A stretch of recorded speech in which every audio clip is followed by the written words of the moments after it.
આદિવાસીઓ આજે મજૂર થઈ ગયેલા છે.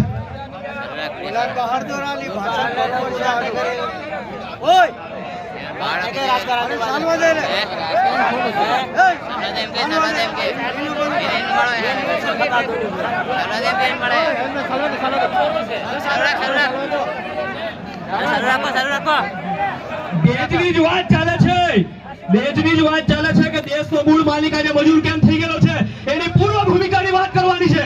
જ્યારે પોતે આદિવાસી પોતાના જાતને, પોતાના અસ્તિત્વને, પોતાની સંસ્કૃતિ, પોતાના હક અધિકારો નથી જાણતો ત્યારે આ પરિસ્થિતિ ઊભી થાય છે. આ ગરબાડાના 41 ગામડા હું ખૂંદી ચૂકેલો છું. 2024 ના વર્ષમાં ઉઠાવીને જોઈ લો સોશિયલ મીડિયા, ઉઠાવીને જોઈ લો અખબારો. બરાબર છે. દાહોદના 40% ગામડા હું ફરી ચૂકેલો છું અને અડધી રાતે કાળી રાતે પણ હું ફરી ચૂકેલો છું. આ મહેમાનોને પૂછી લો. ફતેપુરા હોય, ધાનપુર હોય, દેવગઢ બારિયા હોય, જાલોદ હોય, દરેક જગ્યાએ અમે સંમેલન કર્યા, પત્રિકાઓ વહેંચી, રાત્રિ બેઠકો કરી, 12 વાગ્યા સુધી, 1 વાગ્યા સુધી તળસિયા જેવા ગામડામાં બેઠકો કરેલી છે. આવી ડોફાઓમાં, આવી મોટાઓમાં આયા સમાજનું નિકંદન કાઢી રહ્યા છે. આપણે 2023-24 થી લઈને આ અભિયાન ચાલી રહ્યું છે. 2023-24 થી આજે પાટીદાર સમાજ હોય, ઠાકોર સમાજ હોય, અડધી રાતે અલગ અલગ પાર્ટી પક્ષના નેતાઓ ભેગા થઈને સમાજના સુધારણા કર્યા છે. પટેલિયા સમુદાય આપણો ભાઈ બેટો છે, આપણો પડોશી ભાઈ છે, ત્યાં છતાં પણ આપણે અનુકૂલન નથી કરતા એમનું. એમની દીકરીના, એમના દીકરાઓના લગ્ન 100 રૂપિયામાં થઈ જતા હોય, 200 રૂપિયાના ચાંદલામાં થઈ જતા હોય, 2-3 નંગ ઘરેણાઓમાં થઈ જતા હોય તો આદિવાસી ભીલ ભાઈઓને ક્યાં નડે છે? આ ગુજરાતમાં 1 કરોડ આદિવાસી છે. 1 કરોડ 28 પ્રકારના આદિવાસીઓ છે. વસાવા, ગામિત, ચૌધરી, કોકણી, ભીલ, પટેલિયા, ડુંગરી, ગરાસિયા. આ 29-28 પ્રકારના આદિવાસીઓમાં ક્યાંય દીકરીને વેચવામાં નથી આવતી, ક્યાંય દહેજ નથી લેવામાં આવતું. આખું ગુજરાત પરિભ્રમણ કરેલું છે. ભીલ ભાઈઓ પોતે આ ડોફાઈમાં અને મોટાઈમાં મરેલા છે. સાચી વાત.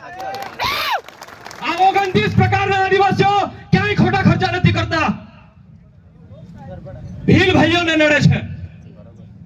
આટલી ડોફાઈ, આટલી મોટાઈ ત્યાં જઈને કાઠિયાવાડમાં જોવો, ત્યાં મધ્ય ગુજરાતમાં જોવો, તડકો હોય, ઠંડી હોય, વરસાદ હોય, આપણી મા બેન દીકરીઓ ત્યાં મહેનત મજૂરી કરી દી, કાળી મજૂરી કરી દી.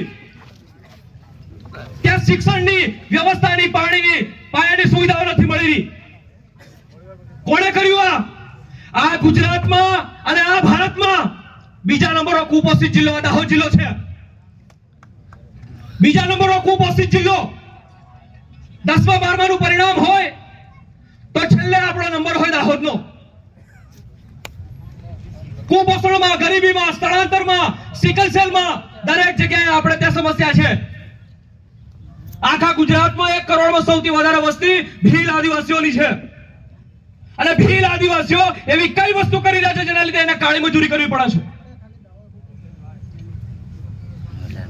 મારું વક્તવ્ય પૂર્વ ભૂમિકા બાંધવા માટેનું છે.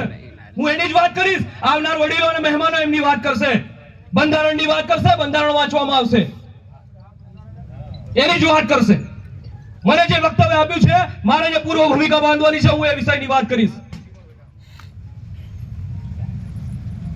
આટલા વર્ષોથી અમે રખડી રહ્યા છે, તે છતાં પણ સરપંચ હોય, તળવી પટેલ હોય, બળવા હોય, પૂજારા હોય, તાલુકા સભ્ય હોય, જિલ્લા સભ્ય હોય, ધારાસભ્ય હોય, સાંસદ હોય, જો બીજા સમાજવાળા પોતાના બંધારણ રાત્રે લાગુ કરાવી શકતા હોય તો મારા આદિવાસી સમાજના આદિવાસી પ્રતિનિધિ કેમ નહીં કરી શકે?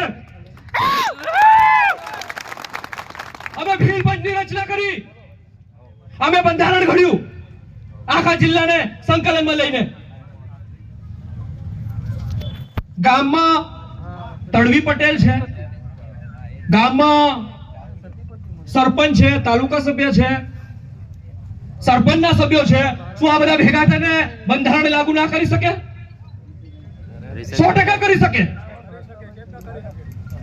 ઈચ્છા શક્તિ હોય, આવડત હોય અને સારી નિયત હોય તો આ બંધારણ આપણે લાગુ કરી શકીશું. હરેક સમસ્યાઓમાં, શિક્ષણમાં, ગરીબીમાં, કુપોષણમાં, સ્થળાંતરમાં આ મૂળ વસ્તુ રહેલી છે. હું જ્યારે કોલેજમાં પ્રોફેસર હતો ત્યારે 2,500 આદિવાસી ભીલ ભાઈઓના અમે સર્વે કર્યા અને સર્વેમાં બહાર આવ્યું કે દાહોદ સૌથી પછાત છે. એના મૂળમાં આ ચાંદલા વિધિના, ઘરેણાના અને દહેજના લગ્નના ખોટા ખર્ચાઓ મૂળ જવાબદાર છે. એને જ્યાં સુધી નહીં હટાવે અને આ ડોફા એને મોટામાં જ્યાં સુધી ખર્ચા કરતા રહેશું ત્યાં સુધી આપણો ઉદ્ધાર નહીં થાય. બીજાની મહેલ જોઈ અને આપણી ઝૂંપડી બાળ નાખવાની આવી પરિસ્થિતિ આપણે કરી રહ્યા છીએ.